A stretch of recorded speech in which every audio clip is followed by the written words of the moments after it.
ওম নমো ভগবতে বাসুদেবায়। ওম নমো ভগবতে বাসুদেবায়। ওম নমো ভগবতে বাসুদেবায়। আচ্ছা, আগের দিন আমরা ভগবদ গীতার প্রথম অধ্যায়ের ৯ নম্বর শ্লোক পর্যন্ত পড়েছিলাম বিষাদ যোগে। আজকে ১০ নম্বর থেকে শুরু হবে। তবে তার আগে আমি আগের দিনের ভিডিওটা যখন পোস্ট করেছিলাম তখন যারা ক্লাসটা লাইভ অ্যাটেন্ড করতে পারেনি তারা তাদের মধ্যে অনেকেই পরে অ্যাটেন্ড করেছে ক্লাসটা। তো সেখানে কিছু জনের কিছু প্রশ্ন ছিল। তার মধ্যে একজনের একটা খুব ভালো একটা প্রশ্ন ছিল, যে প্রশ্নটা অনেকে হয়তো মানে মনে এসেছে কিনা জানি না, কিন্তু অনেকের এটা করা উচিত ছিল যে ভগবদ গীতা যখন আমরা পড়ছি তখন ভগবদ গীতার এই যে একটা ইম্পর্টেন্ট একটা বিষয়, এই বিষয়টা হচ্ছে একটা যুদ্ধক্ষেত্রে একটা আলোচনা। তো এই যুদ্ধক্ষেত্রে আলোচনা কেন হয়েছিল আমি বলেছিলাম আগের দিনটা, কিন্তু এই যুদ্ধটা কেন হয়েছিল মহাভারতে, এটা একজনের প্রশ্ন ছিল। টুম্পা বিশ্বাস, তার প্রশ্ন ছিল এই ভগবদ গীতায় আমরা যেটা একটা যুদ্ধক্ষেত্রটা দেখছি যেখানে বসে ভগবদ গীতার আহ, আলোচনাটা করা হচ্ছে, তো এই যুদ্ধটা কেন হয়েছিল, এর একটা তার একটা খুব মানে ইম্পর্টেন্ট কোয়েশ্চেন, এটা জানা উচিত। কারণ আমরা যখন ভগবদ্গীতা পড়ছি এটা আমাদের অবশ্যই জানা উচিত। তো আজকে আমি ক্লাসটি শুরুর আগে এটাই আমি বলবো যে এই যুদ্ধটা কেন হয়েছিল। তো প্রথমে বুঝতে হবে এই যুদ্ধের সূত্রপাতটা কোথায়, কেন যুদ্ধ। তো তার আগে আমাদের এই যে মহাভারত আর যে পুরাণ উপনিষদ বেদ এগুলো আছে এগুলো জানতে হবে, কিছু কিছু জিনিস না হলে আমরা এর সঠিক ব্যাখ্যাটা বুঝতে পারবো। সেটা কি, আমরা যে জানি যে মহাভারত রামায়ণ রয়েছে, আবার আরেকদিকে রয়েছে বেদ পুরাণ, পুরাণ যে ভাগগুলো উপনিষদ, আরো অনেক কিছু রয়েছে। তো এর মধ্যে পার্থক্যটা কি? আচ্ছা, এখানে দুটো পার্থক্য আছে, একটা হচ্ছে শ্রুতি আর একটা হচ্ছে স্মৃতি। শ্রুতি কি? শ্রুতি হচ্ছে যে বেদ পুরাণ এগুলো হচ্ছে শ্রুতির মধ্যে আসে, যেগুলো শুনে শুনে মনে রাখতে হতো। এগুলো অ্যাকচুয়ালি নিয়মের মতন, যে এই জিনিসটা করলে এইটা হয়, এইটা করলে এটা হয়, কিছু একটা রুলস। যে যেরকম আমরা যেরকম বৈজ্ঞানিক কিছু কিছু রুলস আমরা জানি, গাণিতিক নিয়ম জানি, ঠিক সেই রকমই বেদে এই নিয়মগুলো লেখা থাকে। এগুলো শ্রুতির মাধ্যমে যখন ব্রহ্মচর্য আশ্রমে কোনো গুরু শিষ্য পরম্পরা ধারায় এগুলো চলতে থাকতো এবং শুনে শুনে সেগুলো মনে রাখতো তারা। এগুলো ছিল এই বেদ উপনিষদ হচ্ছে শ্রুতি। আর স্মৃতি কি? স্মৃতি হচ্ছে ইতিহাস, যেগুলো ঘটেছে তার বর্ণনা। এই শ্রুতির সঙ্গে স্মৃতির একটা সম্পর্ক আছে। স্মৃতিতে কি হয়, এই যে শুনে শুনে মনে রাখতে হতো যে নিয়মাবলী, এগুলোকে যখন কোনো উদাহরণের মাধ্যমে কোনো সমাজে কোনো ঘটনা ঘটছে সেখানে দেখানো হয় যে দেখো এরকম এরকম ঘটেছে বা এই জিনিসটা হয়েছিল, তখন কিন্তু এই রুলস গুলোই কাজে লেগেছিল বা এগুলো অ্যাপ্লিকেবল হয়েছিল। তো এই স্মৃতির মাধ্যমে শ্রুতির জিনিসগুলোকে আমরা রিয়েল ইভেন্টে দেখতে পাই। তো এইরকমই বেদে যে নিয়মকানুন ছিল সেগুলো আমরা দেখতে পাই মহাভারতের ঘটনার মাধ্যমে।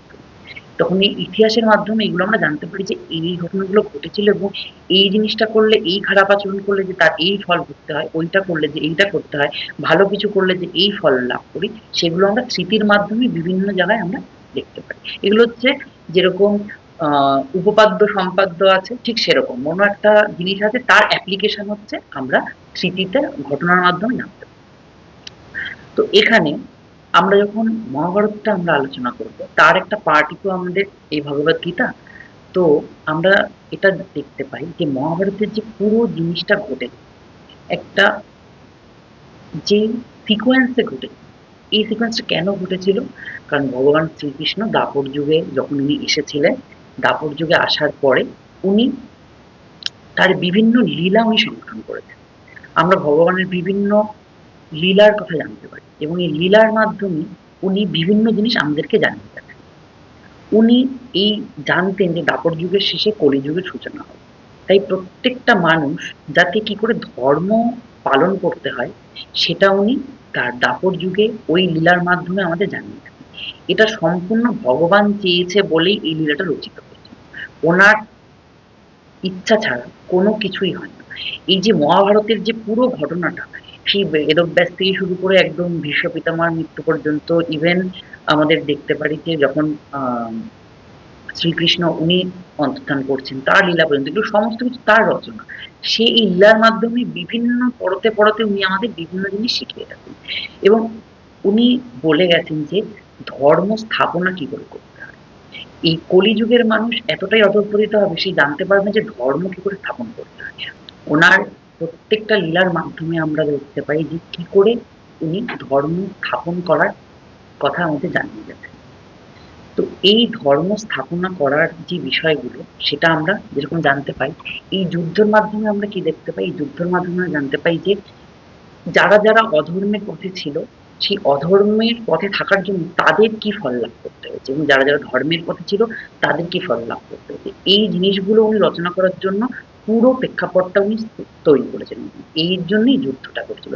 এই যুদ্ধটার পিছনে হ্যাঁ অনেক কারণ আছে, সেগুলো উনিই রচনা করে গেছেন এবং এই যুদ্ধের মাধ্যমে উনি এই মহাভারতটা পুরো যে ঘটনাটা সেই ঘটনাটা উনি কেন করেছিলেন, যাতে এই যুদ্ধক্ষেত্র রণাঙ্গনে সবাই উপস্থিত হয় এবং এখানে অর্জুনের বিপরীতে তার আহ, যেই পরিবারের মানুষজন তারাও তার বিপরীতে থাকবে এবং সেখানে এমন একটা পরিস্থিতির সৃষ্টি হবে যেখানে সে বিভ্রান্ত হয়ে যাবে অর্জুন এবং তখন তাকে ওই যুদ্ধক্ষেত্রে ওই পরিস্থিতিতে দাঁড়িয়ে তিনি ভগবত গীতার এই জ্ঞানটা প্রদান করবেন। ঠিক এই 48 মিনিটের জ্ঞানটা প্রদান করার জন্য পুরো মহাভারতের লীলা উনি রচনা করে গেছেন এবং ওই লীলা যদি রচনা না করতেন, এত কিছু ঘটনা উনি না রচনা করে যেতেন, কখন কি করতে হবে, কখন কে কলা পাতার ছাল পরে এসেছিল, কে জামা পরেনি, কখন কি করতে হবে, প্রত্যেকটা তার রচনা।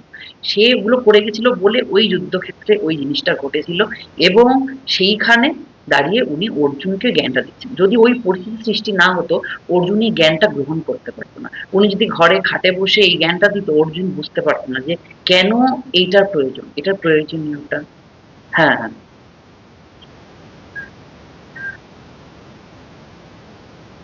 এটা আমার ডিটেলসে বলছি, আমি এই পুরোটা কমপ্লিট করে নিয়ে আমি বলছি। 18 দিনের ছিল টোটালটা, ঠিক আছে? হ্যাঁ।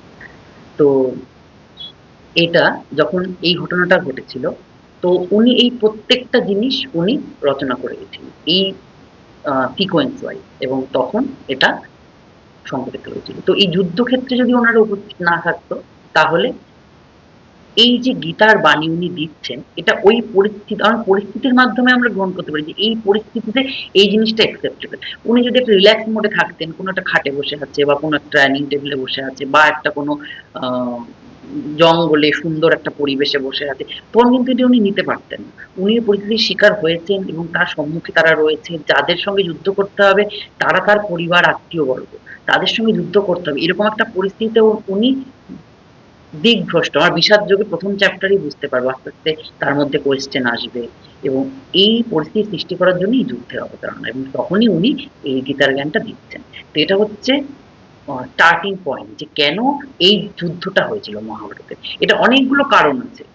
ধৃতরাষ্ট্রের কারণ আছে, দ্রৌপদী, যুধিষ্ঠির, দুর্যোধন, তাদের পাশা খেলা, অনেক কিছু ঘটনা, এগুলো সব ভগবানের রচনা, যার জন্য এই যুদ্ধটা হয়েছে। তো আমরা এবার ধীরে ধীরে আমরা এই জায়গায় ঢুকছি যে আচ্ছা, আরেকটা জিনিস আমি বলে রাখি, এই যে ক্ষণের যে ব্যাপার, যে আমি 48 মিনিটের কথা বললাম, যে যতক্ষণ ধরে ভগবত গীতার জ্ঞান মানে এই কথোপকথন 700 শ্লোকের যে বিবৃতি, এটা 48 মিনিটের একটা টাইম স্প্যান। তো 48 মিনিট টাইম স্প্যান, এটা আমরা ভাগবতম যখন আমরা পড়বো পরবর্তীকালে ভগবত গীতার পরে, তখন আমরা জানতে পারবো ওখানে কালের বর্ণনা বলে একটা সুন্দর চ্যাপ্টার আছে, যেখানে আমরা এই যে বিভিন্ন রকম ভাবে আমরা এখন দেখতে পারি টাইম রিলেটিভিটি থিওরি, এগুলো এখন আবিষ্কার হচ্ছে, এগুলোর বিশদ বর্ণনা তখনকার সময় ভগবতমে আমরা দেখতে পারি। মানে তখন এত সুন্দরভাবে তার এই যে মিনিট, মুহূর্ত, যে আমরা বলি কত মিনিটের কথা, এই যে ক্ষণ, দণ্ড, মুহূর্ত, এগুলোর পুঙ্খানুপুঙ্খ বর্ণনা আছে। যে 4 মিনিটে মানে হচ্ছে এক ক্ষণ, আর 24 মিনিট হচ্ছে এক দণ্ড, 48 মিনিট হচ্ছে এক মুহূর্ত, এগুলোর বর্ণনা আছে। মানে এই এক মুহূর্তের মধ্যে 48 মিনিটে এই গীতার পুরো বাণী 700 শ্লোকের অবতরণ, মানে এই কথোপকথন চলেছে। তো এই মুহূর্ত হবে না, মুহূর্ত মুহূর্ত মধ্যে 48 মিনিট, আর এক দণ্ড মানে 24 মিনিট, আর এক ক্ষণ মানে 4 মিনিট, এইভাবে আর আরো এর ডিটেলস এর ভাগ আছে অনেক কিছু, ছোট ছোট।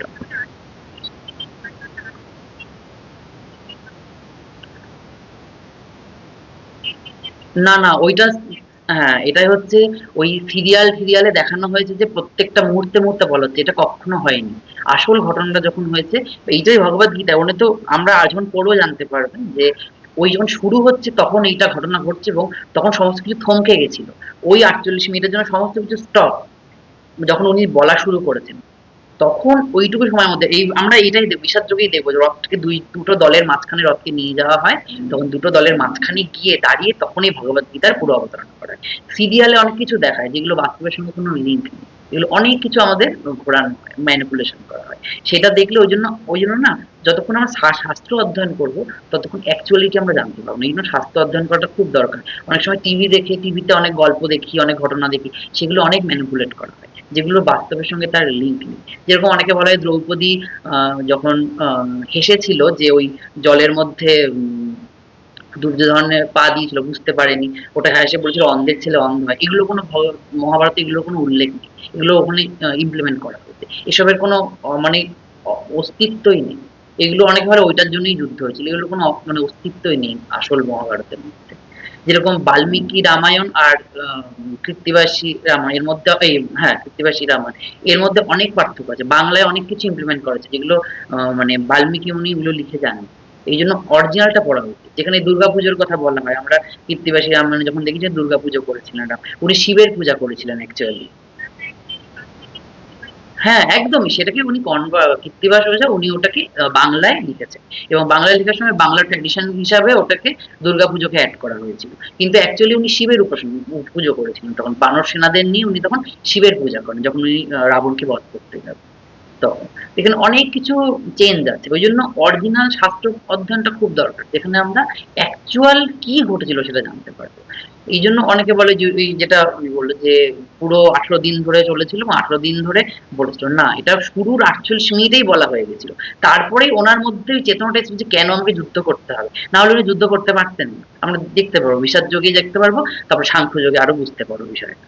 তো আমরা এবার তাহলে শুরু করি আমাদের এই ভগবদ গীতার অধ্যয়নটা।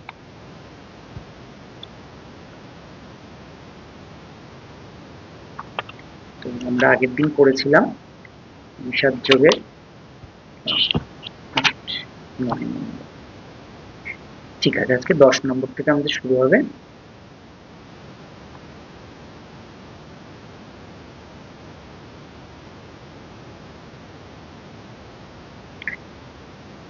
দশ নম্বর আর 11 নম্বর শ্লোক একসাথে আমরা পড়ছি। অপর্যাপ্তং তদস্মাকং বলং ভীষ্মভিরক্ষিতং পর্যাপ্তং तीदमेतेषां বলং ভীমাভিরক্ষিতम् अयोनिषु च सर्वेषु यथा भागोऽवस्थितः ভীষ্মেবাভিরক্ষन्तু ভবন্তু সর্ব এব হি। আমাদের সৈন্যবল অপরিমিত, এবং আমরা পিতামহ ভীষ্মের দ্বারা পূর্ণরূপে সুরক্ষিত, কিন্তু ভীমের দ্বারা সতর্কভাবে সুরক্ষিত পাণ্ডবদের শক্তি সীমিত। এখন আপনারা সকলে সেনাবুর্জের প্রবেশপথে নিজ নিজ গুরুত্বপূর্ণ স্থানে স্থিত হয়ে পিতামহ ভীষ্মকে সর্বতোভাবে সাহায্য প্রদান করুন। তো আমরা এর আগে কি দেখেছিলাম? এর আগে দেখেছিলাম যে দুর্যোধন তার বর্ণনা করছে তার দিকের সেনাবলদের কারা কারা কিভাবে সজ্জিত আছে, তার অপোজিট সাইডে কিভাবে সজ্জিত আছে। এখন তার মনেও একটা সংশয় এসেছে যে ওইদিকে ভীম রয়েছে, শ্রীকৃষ্ণ স্বয়ং রয়েছে, আর এদিকে দ্রোণাচার্য রয়েছে, ভীষ্ম পিতামহ তার যে সেনাপতি সে রয়েছে। তখন নিজের টিমের যে মেম্বাররা তাদের উনি শক্তি প্রদান করার জন্য, মনোবল বৃদ্ধি করার জন্য এবার ভীষ্মকে বলছে যে ভীষ্মের কথা বলছে, ভীষ্মকে সুরক্ষিত করার জন্য আমাদের সংযত হতে হবে, কারণ জানে ভীষ্ম পিতামহ এখন বয়স হয়েছে, উনি যতটাই শক্তিশালী হোক ওনার একটা এজের কারণে উনি একটুখানি দুর্বল হয়ে পড়তে পারেন। সেই জন্য সবার যাতে মনোবল অক্ষুণ্ণ থাকে সেই জন্য বলেছেন যে ওনাকে এবার প্রোটেকশনের জন্য আমাদের কিন্তু সুন্দরভাবে সজ্জিত হয়ে থাকতে হবে, না হলে আমাদের উপরে ভীষ্মের একটা ভীষ্মের না সরি ভীমরা তার অ্যাটাক করতে পারে। সেই জন্য ওনার মনের মধ্যে একটা সন্দেহ এবং একটা সংশয় রয়েছে, যেটা উনি প্রকাশ না করলে ওনার প্রত্যেকটা কথায় সেটা প্রকাশ পাচ্ছে। এবার সামরিক শক্তির দিক থেকে আমরা দেখতে পারি অপোজিট টিমে সৈন্য সংখ্যা কম ছিল, মানে পাণ্ডবদের টিমে, যেখানে শ্রীকৃষ্ণ রয়েছে সেই টিমের সৈন্য সংখ্যা অনেক কম, কিন্তু এই টিমের সৈন্য সংখ্যা অনেক বেশি। এখানে ভীষ্ম পিতামহ রয়েছেন, দ্রোণাচার্য রয়েছেন, আরো তার ভাইয়েরা রয়েছে, এখানে একটা বিশাল বড় টিম। তা সত্ত্বেও অপোজিটে যেহেতু শ্রীকৃষ্ণ রয়েছে এবং পঞ্চপাণ্ডব রয়েছে, যে কি দ্রোণাচার্যের অনেক স্ট্রং শিষ্য অর্জুন সেখানে রয়েছে, তার থেকে শক্তিশালী রয়েছে, মানে নিজের থেকে সে মনে করে যে ভীম কিন্তু অনেক শক্তিশালী, এটা সে জানতো, তার হাতের অনেক জোর, সে রয়েছে তার অপোজিট সাইডে, সেই জন্য তার মনে একটু হলেও ভয়ের উদয় হয়েছিল। সেই জন্য বলছে যে আমাদের আমাদের সেনাপতি তাকে পরিবেষ্টন করে আমাদের থাকতে হবে, যাতে আমরা সঠিকভাবে নিজেদের চালনা করে এই যুদ্ধে জয়লাভ করতে পারি। তার মনে অনেক রকম সংশয় সেই সময় জন্মাচ্ছে, সেই জন্য তার মধ্যে বিভিন্ন রকম অবতারণা চলছে এই বিষয়গুলো। তো আমরা এর পরের শ্লোকটা দেখি। এখানটায় এখানটায় দুর্যোধন বিভিন্ন রকম কথা বলছে, এরপরে অর্জুন আসবে। তার আগে দুর্যোধনের যে কথাগুলো এটা আমাদের বুঝতে হবে, কারণ সে, আমি বলেছিলাম আগের দিন, সে খুব কূটনীতিবিদের দিক থেকে সে অনেক উপরে, কারণ সে জানে কাকে কি করে মোটিভেট করতে হবে, কাকে কি করে নিজের আয়ত্তে রাখতে হবে, কি করে নিজের টিমে ধরে রাখতে হবে। এর পরের শ্লোকটা হচ্ছে 12 নম্বর শ্লোক।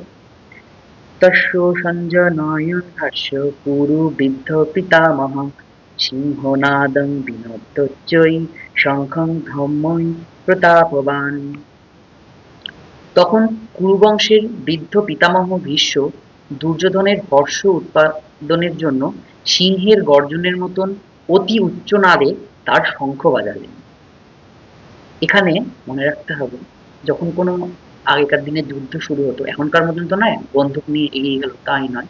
যুদ্ধ শুরু করার কিছু নিয়মাবলী ছিল। নিয়মাবলী কি ছিল? দুই টিমের এক টিম আর এক টিম একের পর এক শঙ্খধ্বনি করত, তার নিজ নিজ শঙ্খ থাকতো, শঙ্খধ্বনি করতো। এখানে পিতামহ ভীষ্ম উনি বুঝতে পেরেছেন যে আমার আন্ডারে যে রয়েছে এখানে দুর্যোধন, তার মনে একটু সংশয় হচ্ছে এবং সে চাইছে যে এবার সুন্দর করে যুদ্ধটা যাতে শুরু করা যায়, তাই তার মনোবল বৃদ্ধির জন্য সেই শঙ্খনাদ করলো তার। কিন্তু সে জানে শঙ্খনাদটা যতই করুক, এই যে শঙ্খ, শঙ্খ কার অস্ত্র? শঙ্খ চক্র গদা পদ্ম হচ্ছে কৃষ্ণের অস্ত্র, নারায়ণের অস্ত্র। তো সেই নারায়ণ স্বয়ং রয়েছেন অপরথায়, কিন্তু তার শঙ্খ, সে যতই শঙ্খনাদ করুক, সে কিন্তু মনে মনে এটা জানে যে আমার কিন্তু পরাজয় নিশ্চিত। এটা ভীষ্ম পিতামহ মনে মনেই জানতো, কারণ সে আশীর্বাদও করেছিল অর্জুনকে যে তুমি যুদ্ধে জয়ী হও।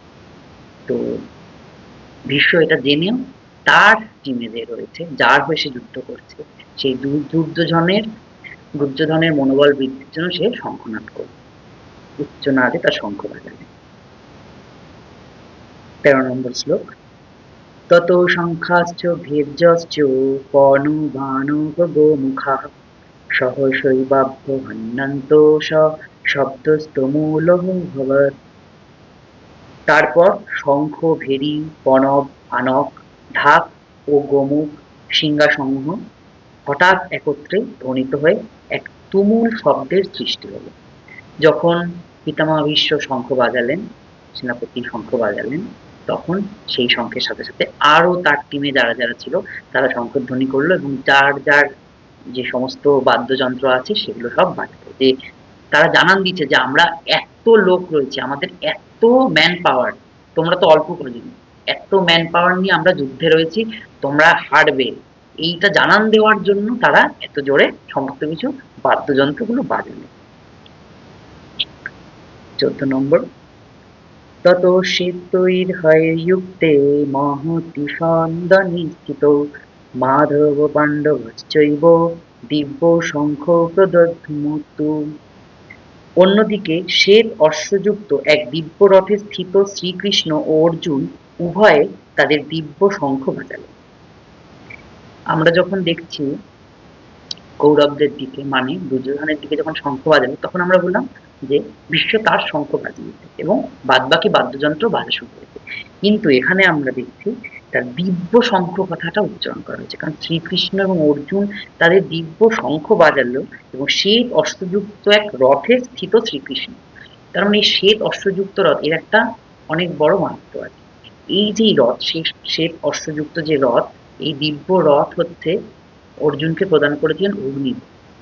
অগ্নিদেব এই দিব্য রথ তাকে প্রদান করেছিলেন। আর এই শ্রীকৃষ্ণের আমরা জানি পঞ্চজন্য শঙ্খ আছে, ওই শঙ্খ তিনি তখন বাজালেন। এই রথ হচ্ছে এক পাওয়ারফুল রথ, যেখানে অগ্নিদেব তাকে প্রদান করছে, এবং এই রথের এমন এমন অনেক বিষয় আছে যে রথে কোনোদিন কেউ হারেনি। এই রথে চড়ে যারা যুদ্ধ করেছে তাদের মানে জিত নিশ্চিত, তারা কখনো পরাজিত হয়নি। এই দিব্য রথ, এই জন্য বলে যে দিব্য রথ, এই দিব্য রথে জয়যুক্ত হবে, এর এর কোনো অপোজিট কিছু হয় না। তো আমরা জানি যেখানে ভগবান স্বয়ং রয়েছে, যে রথে, যে রথ দিব্য, সেই রথে ভগবান স্বয়ং রয়েছে, সেখানে হচ্ছে সৌভাগ্যবতী লক্ষ্মী দেবী বিরাজ করে। আমরা একটা কথা জানি যে লক্ষ্মী দেবী চঞ্চল। লক্ষ্মী দেবী চঞ্চলা কখন?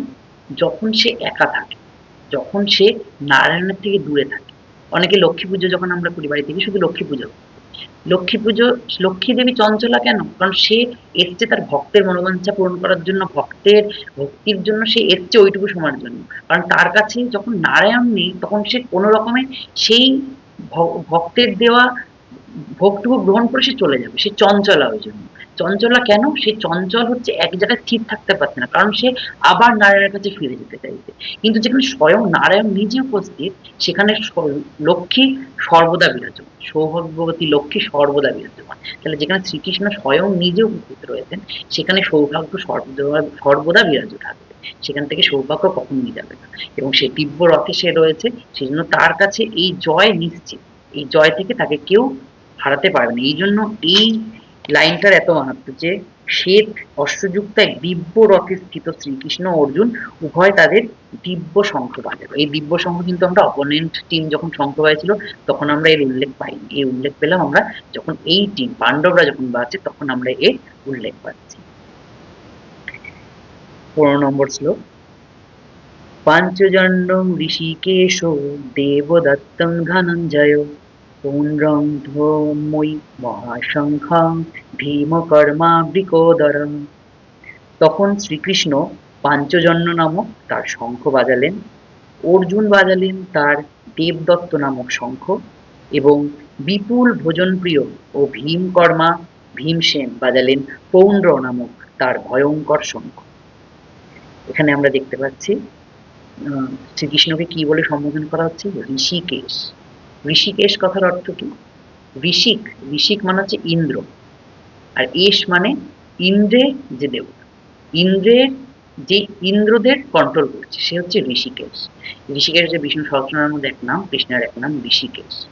আমরা দেখেছি ঋষিকেশ বলে একটা জায়গা আছে, যেটা হচ্ছে হরিদ্বারের পরে, এবং ওখানে আমরা দেখতে পাই ওই যে ক্ষেত্রটা, যে হরিদ্বার, হরিদ্বার মানে কি? হরির কাছে যাওয়ার জন্য এই দরজা, যেখানে ভগবান শ্রীকৃষ্ণের কাছে যাওয়ার জন্য যে দরজা, সেটা হচ্ছে হরিদ্বার। এই হরিদ্বারের পরেই আসে ঋষিকেশ।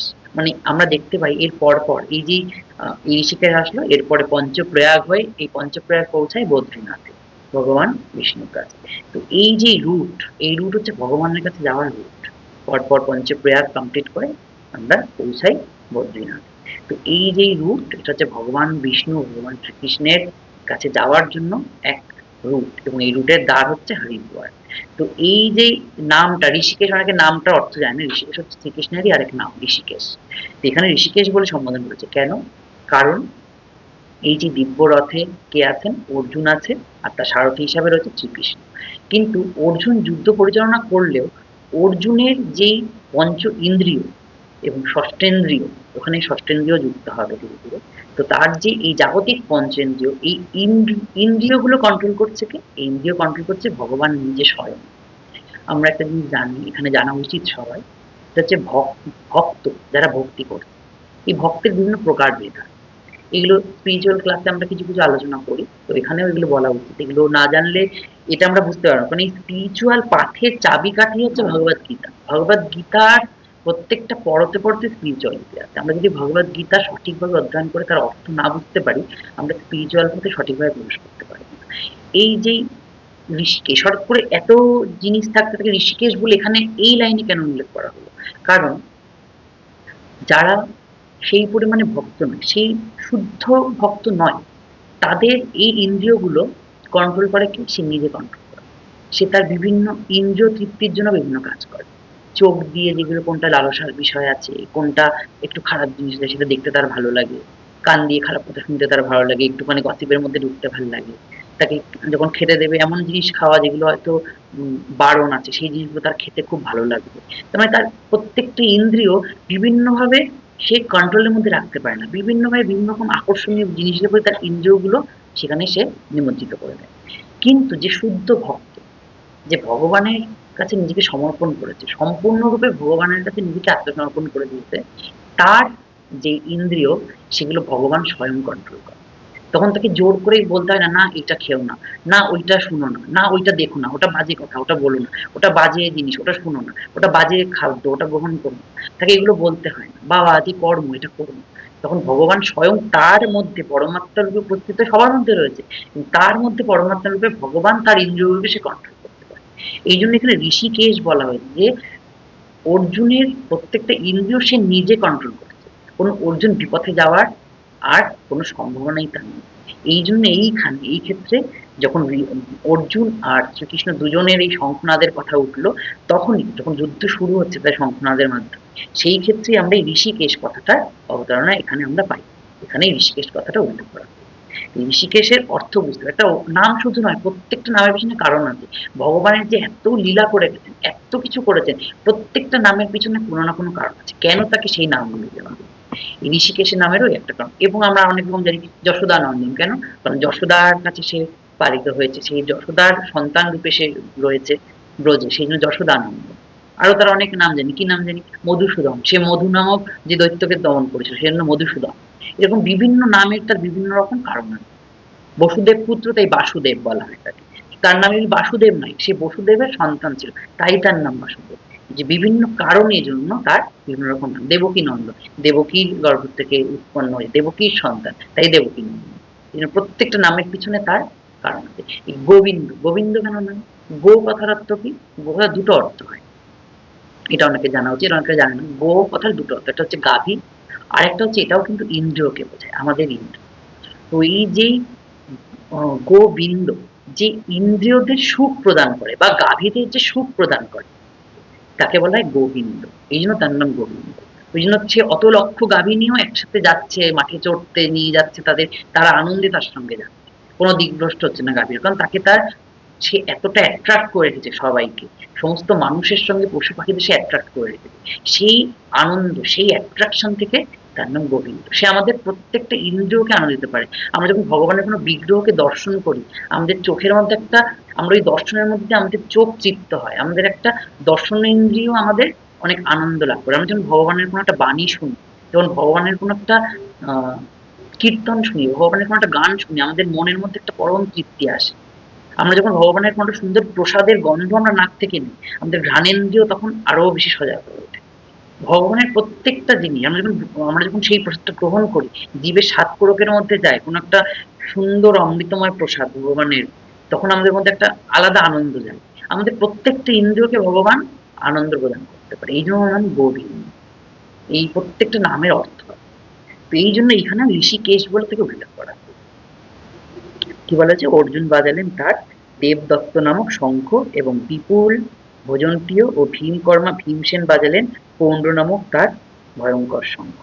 এখানে ভোজন প্রিয়, হ্যাঁ এখানে বলা হচ্ছে বৃকোদর, এখানে ভীমকে বলে বৃকোদর, মানে যে সমস্ত কিছুকে খেয়ে হজম করে ফেলতে পারে, বৃক উদর তার, ওই জন্য তার নাম বৃকোদর। তো সে তার নিজ পৌণ্ড নামক তার শঙ্খ বাজালেন। এরপরে শ্লোক 16, 17, 18 আমরা একসাথে পড়বো।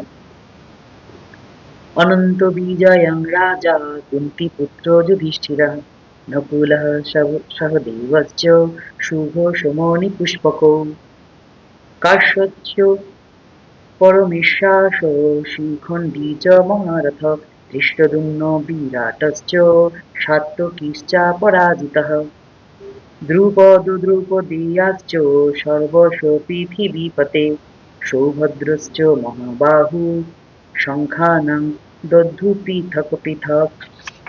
এর অর্থ কি? কুন্তিপুত্র মহারাজ যুধিষ্ঠির অনন্ত বিজয় নামক শঙ্খ বাজালেন এবং নকুল ও সহদেব বাজালেন সুঘোষ ও মণিপুষ্পক নামক শঙ্খ। হে মহারাজ, তখন মহান ধনুর্ধর কাশীরাজ, প্রবল যোদ্ধা শিখণ্ডী, ধৃষ্টদ্যুম্ন, বিরাট, অপরাজিত সাত্যকী, দ্রুপদ, দ্রৌপদীর পুত্রগণ, সুভদ্রার মহাবলবান পুত্র এবং অন্য সকলে তাদের নিজ নিজ পৃথক শঙ্খ বাজাবে। এখান থেকে আমরা ইঙ্গিত কি পাচ্ছি যে সামনের যে কুরু বংশ রয়েছে তার বিনাশ নিশ্চিত। কারণ এইদিকে এত বড় বড় রথী মহারথীরা রয়েছেন, তাদের সমস্ত শঙ্খধ্বনি তখন আকাশে বাতাসে ছড়িয়ে পড়েছে এবং এই শঙ্খধ্বনিতে অপোজিট সাইডে যারা রয়েছে সেই কৌরবরা তারা কিন্তু ভীত হয়ে যাচ্ছে, তারা কিন্তু কম্পিত হয়ে যাচ্ছে। এক্ষেত্রে এত লোকের বর্ণনা দেওয়া হচ্ছে এইদিকে, ওদিকে কিন্তু আমরা শুধু ভীষ্ম পিতামহ আর বাকিদের একটু একটু নাম শুনেছি। এখানে প্রত্যেককে সিলেক্ট করে বলা হচ্ছে যে এরা কত দিব্য তাদের শঙ্খধ্বনিগুলো করছেন।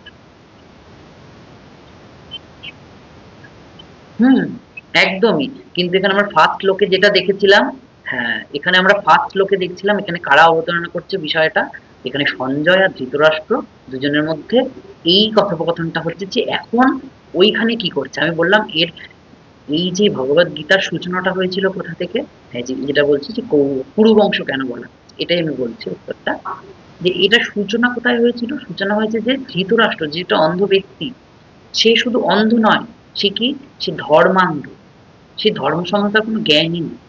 সেই একজন ধর্মান্ধ ব্যক্তি যে কি, যে আমিত্বতে ভর্তি, সে আমার আমার যে সন্তান তারাই কুরু বংশের। আর ওই পাণ্ডুর পুত্ররা ওই বলছে তো, পাণ্ডব আমার পুত্ররা এবং পাণ্ডুর পুত্ররা কি করছে, তারা কিন্তু একই কৌরব বংশেরই জাতক, কিন্তু এখানে কৌরব নয়, সে মনে করে যে আমার সন্তানরাই শুধু কৌরব, আর পাণ্ডুর পুত্র হচ্ছে পাণ্ডুর পুত্র, সে এই বংশের নয়। সে নিজে একটা ভেদ তৈরি করে নিয়েছে এখানে। সে শুধু চোখে অন্ধ নয়, চোখে অন্ধ প্রচুর মানুষ আছে, কিন্তু সে ধর্মান্ধ। সে আর কিসের অন্ধ, সে মোহান্ধ, সে নিজের মোহের মধ্যে রয়েছে, অন্ধ হয়ে রয়েছে। সে নিজের মোহের পরিবেষ্টিত হয়ে অন্ধ হয়ে রয়েছে, সেখান থেকে সে বেরোতে পারছে না।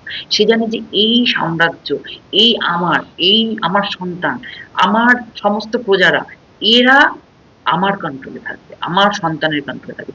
এখানে আমি আমার সাম্রাজ্য আমি ওদের হাতে দিতে দেবো না। এই জন্য সে নিজের যে বলে প্রতিপন্ন করা, এখান থেকে কুরু বংশকে সে নিজের বংশ বলে মনে করে। অ্যাকচুয়ালি কুরু বংশ তো দুজনের, সেই কৌরবদেরই পার্ট হচ্ছে পাণ্ডুরা, কিন্তু সে সে ভাবে যে আমার সন্তানরাই হচ্ছে শুধু কৌরব। এখান থেকেই তার এই ধরনের জিনিসগুলো আসে। সে সত্যান্ধ, সত্যের সম্পর্কে তার কোনো ধারণাই নেই, সে ধ্যান ধারণাই নেই সত্য সম্বন্ধে। সত্যান্ধ, সে শুধু ধর্মান্ধ নয়, সে শুধু চোখে অন্ধ নয়, সে মোহান্ধ, সমস্ত কিছুর থেকে সে অন্ধ। এই জন্য তার ওই অন্ধের একজন বাণী থেকেই শুরু হচ্ছে এই ভগবদ্গীতা, যেখানে আমাদের মধ্যে অনেক এরকম জিনিস থাকে যে আমি আমার জিনিস, আমার নিজত্বতা নিয়ে আমরা পড়ে থাকি, আমরা আমাদের এই মোহের মধ্যে আচ্ছন্ন হয়ে থাকি। এই আমাদের ভিতরের যে কোশ্চেন, এই কোশ্চেনের উত্তর দেওয়ার জন্যই ভগবদ্গীতার ভগবান তৈরি করেছেন, যেখানে উনি প্রত্যেকটা পড়তে পড়তে আমাদের প্রত্যেকটা প্রশ্নের উত্তর উনি দিয়ে যাচ্ছেন। এই কুরু বংশ বলতে এখানে ধৃতরাষ্ট্রের দৃষ্টিকোণ থেকে বলা হচ্ছে তার সন্তানকে সেই কুরু বংশের বলেই জানতে হবে। ওই জন্য কৌরব আর পাণ্ডব এই ভাগটা সে নিজে করে দিয়েছে, অ্যাকচুয়ালি এই ভাগটা নয়, এই ভাগটা তার করা। তার মতো একজন ধর্মান্ধ, একজন সমস্ত সত্যান্ধ, মোহান্ধ এই ধরনের ব্যক্তি, যে সমস্ত সত্যিটা নিজের চোখে থেকে সরিয়ে দিয়ে, সেরকম একজন ব্যক্তি এই ধরনের নেশা অবতারণা করে। বোঝা গেল বিষয়টা? তো আমরা এই বিষয়টা বুঝতে পারছি যে তার অপোজিটে যারা রয়েছে পাণ্ডবদের যেই শঙ্খধ্বনি, তাদের যেই উচ্চ স্বর, সেটা তাদের কোনোভাবে নরম করে দিচ্ছে। তারা বুঝতে পারছে যে অপোজিট সাইডে মানে সংখ্যা কম থাকলেও তাদের সামর্থ্য কিন্তু অনেক বেশি, কারণ সেখানে শক্তিমান স্বয়ং ভগবান শ্রীকৃষ্ণ রয়েছেন। এখানে একটা বিষয় আছে, ভগবান শ্রীকৃষ্ণ, যেটা আগের দিনও বলেছিলাম, তার যে সৈন্য, নারায়ণী সৈন্য, সেটা রয়েছিল কৌরবদের মানে ধৃতরাষ্ট্রদের দিকে, সন্তানদের দিকে। আর ভগবান শ্রীকৃষ্ণ স্বয়ং যিনি অস্ত্র ধরবেন না, সে রয়েছে পাণ্ডবদের দিকে। তো এখানে তার যে শক্তি, তার যেই পাওয়ার বলে আমরা মানে দুর্যোধন দেখছে যে তার এক অক্ষ নারায়ণী সেনা, সেটা আমার কাছে রয়েছে, তার শক্তিটা আমার কাছে রয়েছে, কিন্তু শক্তিমান ওইদিকে রয়েছে। তাহলে শক্তি আর শক্তিমানের মধ্যে পার্থক্য কি? এই জায়গা তখনই বললাম যে নারায়ণ আর লক্ষ্মীদেব, নারায়ণ আর লক্ষ্মী দেবী একজন একজনকে ছাড়া নেই, দুজন দুজনের কাছাকাছি থাকে। তাহলে শক্তি যদি সে অন্য দিকেও থাকে, শক্তিমান যেখানে প্রেজেন্ট সেখানে তার শক্তি অবশ্যই থাকে। এই জন্য বলা হয় যে জন কৃষ্ণ ভজে সে বড় চতুর। কেন? সে জানে যে আমি শক্তিমানকেই চাইছি, আমি শক্তি চাইছি না। শক্তিমান যদি স্বয়ং আমার কাছে থাকে, শক্তি অটোমেটিক তার মাধ্যমে আমার কাছে চলে আসবে, আমার আলাদা করে শক্তির কোনো প্রয়োজন। ওই জন্য শক্তিমানের উপাসনা বেশি প্রেফার করে। কারণ শক্তিমান যদি আমার কাছে থাকে, তার যে অন্তরঙ্গা বহিরঙ্গা তলশক্তি সব শক্তি আমার কাছে। এই শক্তিগুলো পরে আমি আর বিশ্লেষণ করবো, এই তিনটে শক্তি কি পরে আসবে আরো আমাদের এর মধ্যে। তো শক্তিমান যেখানে স্বয়ং উপস্থিত, সেখানে আলাদা করে কোনো একটা পার্টিকুলার আমার বহিরঙ্গা শক্তি, কোনো পার্টিকুলার একটা অদৃষ্ট শক্তি আমার দরকার নেই। আমি যদি শক্তিমানকে পেয়ে যাই, তাহলে তিনটে শক্তির যে মূল নির্যাস সেগুলো আমার কাছেই থাকবে। কারণ শক্তিমানের থেকে কখনো শক্তিকে আলাদা করা যায় না। যতই সে দেখাক যে আমার শক্তি অপোজিট সাইডে আছে। সেই জন্য পাণ্ডবের কাছে যখন শ্রীকৃষ্ণ স্বয়ং ছিল, সেটা তাদের মনে অনেক অপোজিট সাইডে, তাদের মনে অনেক ভীতির সঞ্চার করে দিয়েছিল। বলে না, রাখে হরি মারে কে, মারে হরি রাখে। তো হরি যখন স্বয়ং উপস্থিত, তখন আর তাদের চিন্তার কি বিষয়। এই জন্য তারা অনেক নিশ্চিত, অনেক নিশ্চিন্ত, অনেক নিশ্চিন্ত যে আমাদের কাছে ভগবান শ্রীকৃষ্ণ স্বয়ং রয়েছে। এবং সে কোথায় রয়েছে? সে রয়েছে অর্জুনের সারথি হয়ে, তার রথের সারথি হয়। রথের সারথি কারা হয়? রথের সারথির কাজ কি? রথের সারথি হচ্ছে রথ যে পরিচালনা করে, যার রথ, সে যেদিকে ডাইরেকশন দেবে সেদিকে যাবে। এবং রথের সারথি নিচে বসে থাকে, ভগবান শ্রীকৃষ্ণ বসে আছে অর্জুনের পায়ের কাছে নিচের দিকে, আর অর্জুন রথের উপরে দাঁড়িয়ে আছে। সে বলছে এদিকে, যুদ্ধের সময় কি হয়, ওরকম ই করা যায় না, আচ্ছা এদিকে চলো এদিকে চলো, অত আস্তে আস্তে বলা যায় না, ধাক্কা দিতে হয়। এদিকে যখন ধাক্কা দেবো, এদিকে ধাক্কা দেওয়া মানে এদিকে নিয়ে যাবে। কখনো পা দিয়ে ধাক্কা দিতে হয়, কখনো হাত দিয়ে ধাক্কা দিতে হয়, ইশারা করতে হয়, তখন অটোমেটিক রথ সেদিকে যায়। সেই 18 দিন ধরে আমরা দেখছি যুদ্ধের মধ্যে অর্জুন শ্রীকৃষ্ণকে পা দিয়ে ধাক্কা দিচ্ছে, হাত দিয়ে ধাক্কা দিচ্ছে। সে স্বয়ং ভগবান, সে অর্জুনের পায়ের কাছে বসে তার ডাইরেকশন অনুযায়ী সে রথ পরিচালনা করছে। এখানে বোঝা যায় ভক্তবৎসল ভগবানের আসল মহিমা। ভক্তবৎসল ভগবান হচ্ছে ভক্তের যে মনোবাঞ্ছা, সেই অনুযায়ী ভগবান স্বয়ং তার কাছে উপস্থিত থাকে। একজন যদি শুদ্ধ ভক্ত কেউ হয়, সে যেরকম ভাবে ভগবানকে চাইবে, ভগবান সেইভাবে তার কাছে হবে। এর অনেক জলজ্যান্ত উদাহরণ আছে, প্রচুর। তো এখানেও আমরা দেখছি অর্জুনের জন্য, অর্জুন এতটাই ভগবান শ্রীকৃষ্ণের প্রতি নিজেকে নিবেদন করে দিয়েছেন, সে তার পায়ের ওই লাঠি খেতেও তার কোনো আপত্তি নেই। কারণ সে জানে আমি তার সারথি, আমাকে যেদিকে ধাক্কা দেবে আমাকে সেদিকে রথ নিয়ে যেতে হবে। আমার কাছে কোনো অস্ত্র নেই, সব কিছু নেই, আমাকে যেদিকে বলবে আমাকে সেদিকে যেতে হবে। ওই 18 দিন ধরে যুদ্ধে প্রতিনিয়ত সে যেদিকে ধাক্কা দিয়েছে তাকে সেদিকে যেতে হবে। এখানে হচ্ছে ভক্তবৎসল ভগবানের একটা পরিচয় পাওয়া যায়। তো আমরা পরের শ্লোকটা দেখি,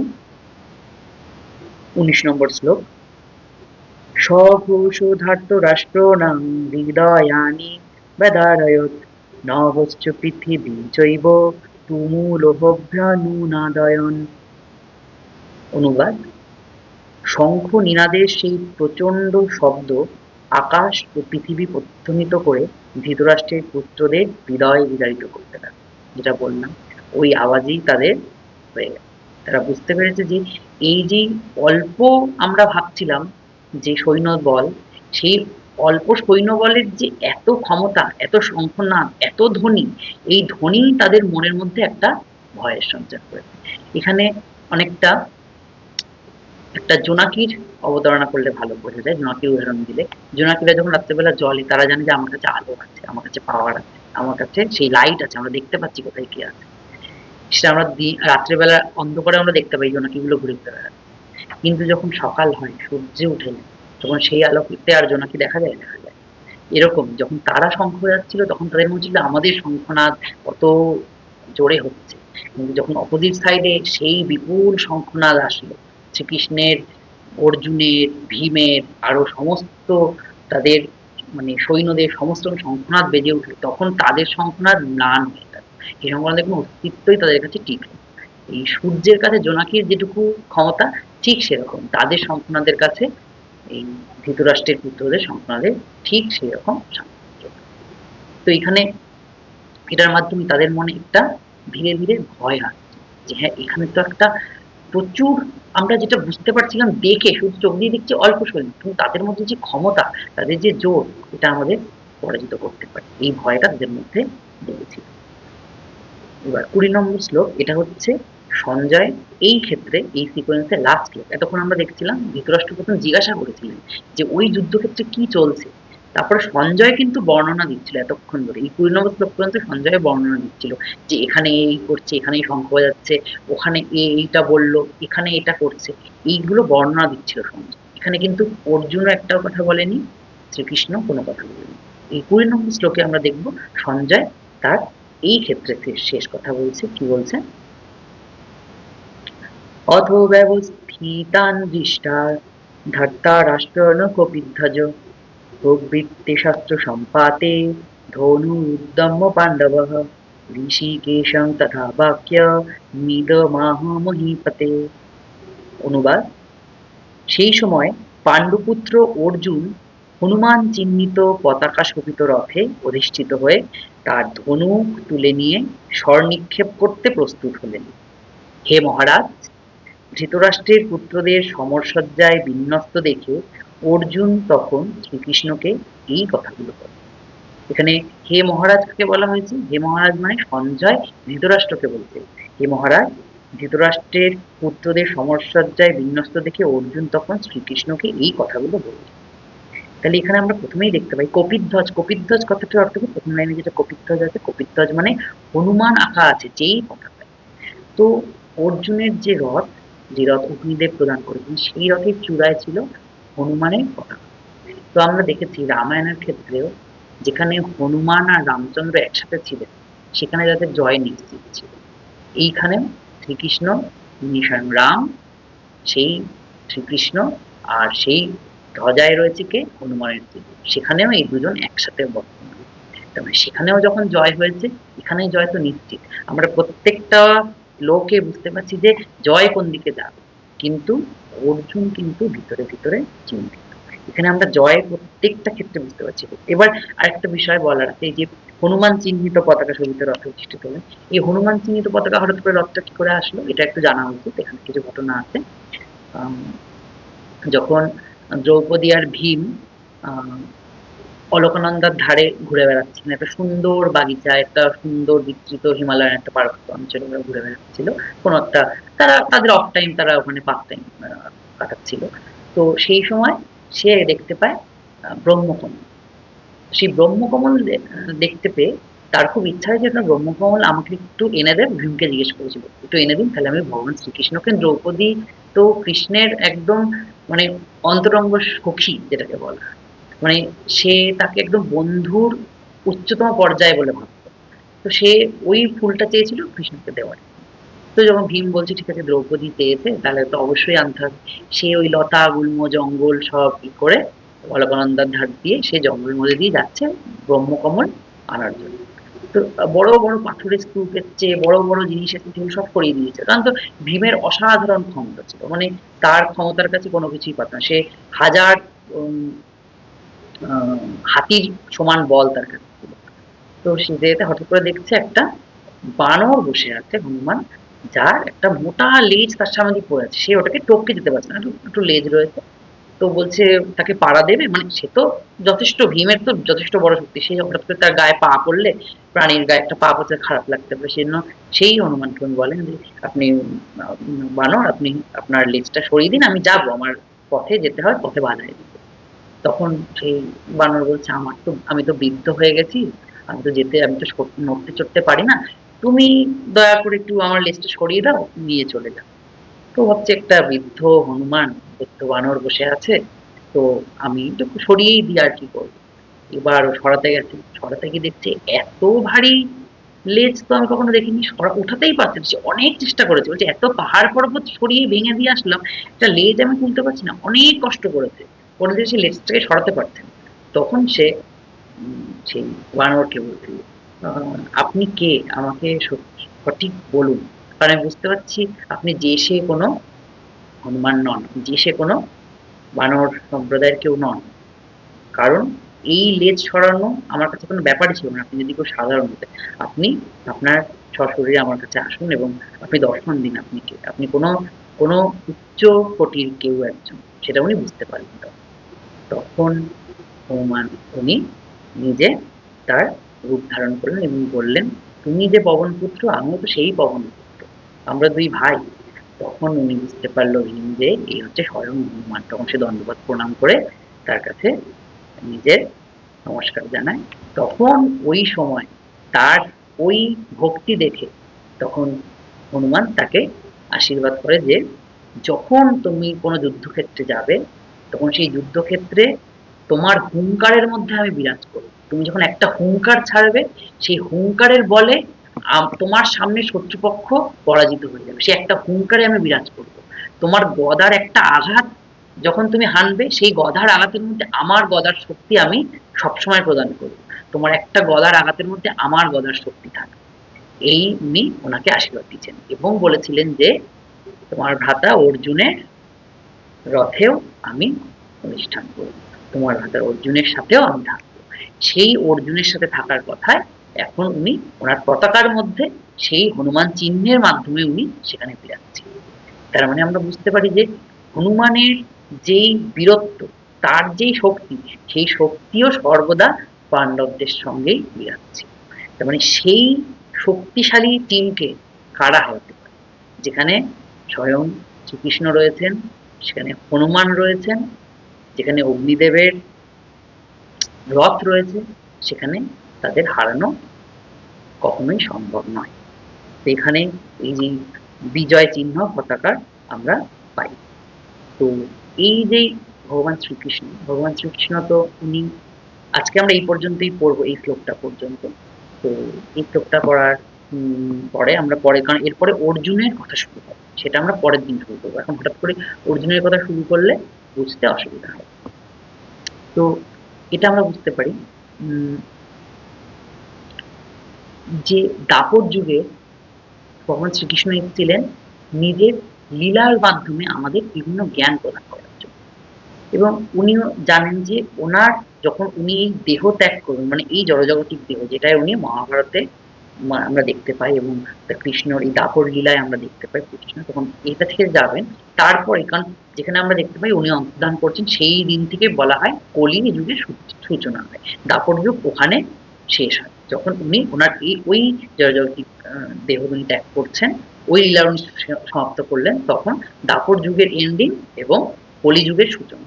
এবং সেই মুহূর্তে কি হয়, ওনার যেই হৃদয়, ওনার যে সেটা দেখা যায় যে পাণ্ডবরা দেখতে পায়, সেটা সমস্ত কিছু পুড়ে ছাই হওয়ার পরও সেটার মধ্যে প্রাণ রয়েছে, সেটার মধ্যে স্পন্দন অনুভব করে না। তখন তারা বুঝতে পারে যে হ্যাঁ সত্যি উনি তো দিব্য একজন ব্যক্তি, যিনি তো আমাদের জড়জগতের ব্যক্তি নন। সেজন্য ওনারা ওই হৃদয়ে সেই হৃৎপিণ্ড উনি কাঠের মধ্যে দিয়ে ওনার জলে ওটাকে ভাসিয়ে দিয়েছে। সেটা ব্রহ্ম পদার্থ রূপে ঘুরে ঘুরে ঘুরে ঘুরে এসে কোথায় এসেছিল? পুরীতে। পুরীতে এসে তখন এই কলিযুগে সূচনা হয় জগন্নাথ দেবের রূপে। সেই জগন্নাথ দেবের মধ্যে সেই ব্রহ্ম পদার্থ স্থাপন করা হয়। স্থাপন করে জগন্নাথ, বলরাম, সুভদ্রা, এই যে বলরাম বলছি, সুভদ্রা বলছি, সুভদ্রাকে, এই সুভদ্রা হচ্ছে সেই শ্রীকৃষ্ণেরই কিন্তু ভগ্নী, বোন। সেটা হচ্ছে তার আহ উম তার পিতারই আরেক স্ত্রীর কন্যা, সেই বলদেব আর সুভদ্রা দুইজনদের। যে বলরাম অবতার আমরা যেখানে দেখতে পাই, শ্রীকৃষ্ণের সঙ্গে বলরাম ছিল, সেই বলরামই আমরা এই কলিযুগে দেখতে পাই জগন্নাথ দেবের সঙ্গে। যে বলভদ্র থাকেন উনি হচ্ছে সেই বলরাম, আর সুভদ্রা হচ্ছে সেই সুভদ্রা। মানে তারা তিন ভাই বোন, একসাথে আমরা কলিযুগে তাদের দেখতে পাই। এবং তার উপস্থিতি, সেই শ্রীকৃষ্ণের যেই উপস্থিতি, সেই উপস্থিতির যে ক্ষমতা, সেই একই সেম শক্তি নিয়ে কলিযুগে আমরা পাই কাদের? জগন্নাথ, বলরাম, সুভদ্রা। তো সামনেই আমাদের রথযাত্রা আসছে, সবাই চেষ্টা করবেন এই রথযাত্রায় অংশগ্রহণ করার। যেখানে যে দূরে আছেন, সে যেখানে যেখানে আছেন, যেখানে যেখানে রথযাত্রা হচ্ছে, তো অবশ্যই রথযাত্রা অ্যাটেন্ড করার চেষ্টা করুন। কারণ এটা বলা হয় যখন সত্য ত্রেতা সত্য ত্রেতা দাপর যুগ এক রকমের ছিল, যে যেখানে বিভিন্ন রকম যজ্ঞ, বিভিন্ন রকমের পূজা পার্বণের মাধ্যমে ভগবানের কৃপা লাভ করা যেত। কিন্তু এই কলিযুগে কি, কলিযুগে হচ্ছে ভগবানকে দর্শন, ভগবানের বিগ্রহ দর্শন, ভগবানকে ভক্তির মাধ্যমে, তার নামের মাধ্যমে আমরা ভগবানের কৃপা লাভ করতে পারি। এবং জগন্নাথ দেব এতটাই আমাদের ভক্তির তে সাড়া দেন, উনি নিজে একমাত্র উনি এমন একজন যে নিজে ভক্তদের দর্শন করার জন্য রাস্তায় নেমে আসেন এই রথযাত্রায়। অন্যদের ক্ষেত্রে আমরা দেখতে পাই মন্দিরে আমাদেরকে যেতে হয়। তিনি নিজে তার কৃপা দান করার জন্য উনি আমাদের রাস্তায় নেমে আসেন। যে রাস্তায় যারা আমাদের মন্দিরে গিয়ে আমাকে দর্শন করতে পারে না বা কোনো কারণে মন্দির যেতে পারছে না, বা যে কোনো পতিত মানুষ তাকে উদ্ধার করার জন্য উনি রাস্তায় চলে আসেন। যাকে একবার ওই রথে অধিষ্ঠান অবস্থায় দেখা মাত্রই আমাদের অনেক জন্মের পাপ নষ্ট হয়ে যায়। আমাদের ওই রথের দড়িতে একবার টান দেওয়ার মাধ্যমে আমাদের অনেক পাপের খণ্ডন আমরা করতে পারি। যেগুলো আমরা আহ আগে পাপগুলো নিয়ে জন্মেছিলাম, যেগুলো আমরা প্রারব্ধ কিছু কর্মফল নিয়ে জন্মেছিলাম, যেগুলো আমি অনেক সময় স্পিরিচুয়াল ক্লাসে বলেছি, প্রারব্ধ অপ্রারব্ধ ফল, আমাদের কর্মফল। সেই প্রারব্ধ ফল যেগুলো আমরা হয়তো অনেক কষ্টের মাধ্যমে এই জন্মে আমাদের সেই পাপের ফলগুলো ভোগ করতে হচ্ছে বা আমাদের পরবর্তী জন্মেও ভোগ করতে হবে। একমাত্র ওই রথের দড়ি ধরে টান দেওয়া বা রথের সামনে ওই ঝাড়ু নিয়ে তার রথ যাবে বলে ওই জায়গাটা একটু যেখানে ঝাড় দিয়ে দেওয়ার মাধ্যমে আমরা সেই সেই পাপগুলোকে নিমেষে খণ্ডন করতে পারি। এতটাই উনি ভক্তবৎসল। মানে তাকে যে রথের মধ্যে অধিষ্ঠান অবস্থায় আমরা দেখব, একবার তাকে দর্শন করার মাধ্যমেই আমরা আমাদের কোটি কোটি যে পাপ আমরা বিভিন্ন জন্মে করে এসেছি সেটুকু আমরা খণ্ডন করে দিতে পারি। এখানেও আমরা দেখতে পাই এই ভগবত গীতার মাধ্যমে যে রথে করে কিন্তু ওই অর্জুনের নিচেই পায়ের কাছে বসে আছেন শ্রীকৃষ্ণ, এবং তার অপোজিট দিকে যেই ধৃতরাষ্ট্রের পুত্ররা দাঁড়িয়েছিল বা যারাই ছিলেন ওই যুদ্ধক্ষেত্রে যারা যুদ্ধ করেছেন, পক্ষে বিপক্ষে যারাই, কারণ প্রত্যেকে ওই অর্জুনের সাথে রথে অবস্থায় শ্রীকৃষ্ণকে দেখেছে, এবং প্রত্যেকে যে যে কর্মফল নিয়ে এসেছিল তাকে মৃত্যু বরণ করতে হয়েছে যুদ্ধক্ষেত্রে, কিন্তু তারা ভগবদ্ধাম প্রাপ্ত হয়েছে, তাদেরও উদ্ধার করেছেন ভগবান। কিন্তু শুধু উদ্ধার ওই ক্ষেত্রে বুঝিয়েছেন যে এইভাবে তাদের মৃত্যু হয়েছে, কিন্তু তারাও কিন্তু উদ্ধার লাভ করেছেন। ওই ওই রণাঙ্গনে যারা যারা মৃত্যুবরণ করেছেন তারা তারা উদ্ধার লাভ করেছেন, কারণ তারাও রথে অধিষ্ঠিত শ্রীকৃষ্ণকে দেখেছেন। তো আমরা রথযাত্রায় যদি রথে অধিষ্ঠিত ভগবানকে দর্শন করি, তার কোনো একটা ছোট্ট সেবায় নিজেকে দর্শন করার একটা সেবা, তার রথে দড়ি ধরে টানা, তাকে হাওয়া করা, বিভিন্ন রকম পাখা আছে সেই পাখায় একবার তাকে হাওয়া করা, একবার তার সামনে ওই রাজঝাঁটা দিয়ে একবার ঝাড়ু দিয়ে দেওয়া, এইটুকু একটা সেবা প্রদান, ওইটুকু একটা সেবা প্রদানের মাধ্যমে আমাদের জীবন অনেক পাপের খণ্ডন হয়। এইটা ছোট ছোট সেবা। তাহলে ভাবুন যারা একটা রথ বানাচ্ছে, একটা একটা রথ তৈরি করছে, প্রত্যেকটা জিনিস ছোট ছোট করে যেগুলো একটা পার্ট সে অত কষ্ট করে করে বানাচ্ছে, যারা ভগবানের বিগ্রহকে সুন্দর করে অঙ্কন করছে, যারা তার ড্রেস তৈরি করছে, যারা বিভিন্নভাবে সেখানে বিভিন্ন রকম নকশা তৈরি করছে, বিভিন্ন রকম জিনিস তার জন্য প্রস্তুত করছে, তার জন্য ভোগ প্রস্তুত করছে, তাদের কত জন্মের পাপ তারা খণ্ডন করবে। তাই সবার কাছে অনুরোধ, আপনারা অবশ্যই যেখানেই যারা আছেন রথযাত্রায় অংশগ্রহণ করবেন, আর যদি বার্ষিকের কাছাকাছি কেউ থাকেন অবশ্যই আমাদের এই আনন্দধারা রথযাত্রা হচ্ছে, এখানে অংশগ্রহণ করতে পারেন। 16 তারিখ এখান থেকে শুরু হবে রথযাত্রা 3টের সময়, তার আগে 1টার সময় প্রসাদ বিতরণ হবে ভোগের পরে। তো অবশ্যই আপনারা যুক্ত হবেন। আর আজকের ক্লাসের বিষয়ে কারো যদি কোনো প্রশ্ন থাকে অবশ্যই প্রশ্ন করতে পারেন।